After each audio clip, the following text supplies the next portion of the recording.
কোনো রকম মাখা বেলার ঝামেলা ছাড়াই আজ নিয়ে এসেছি এই যে কড়াইশুঁটির পরোটা। দেখতেই পেলে কতটা সফট হয়েছে এবং তেমনই কিন্তু স্বাদ হয়েছে।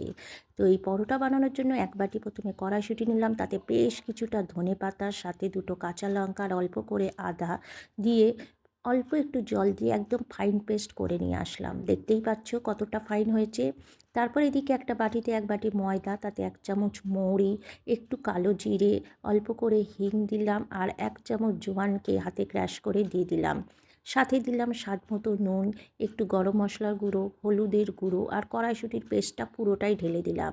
আর অল্প করে জল দিয়ে মিক্সার জারে যেইটুকুনি লেগেছিল পুরোটা ঢেলে এবার মিক্সারটা গুলাতে থাকছি। আর মাঝে মাঝে অল্প অল্প জল ঢেলে একটা স্মুথ পেস্ট করে নিচ্ছি। তো দেখতেই পাচ্ছ কীরকম স্মুথ পেস্ট হয়েছে।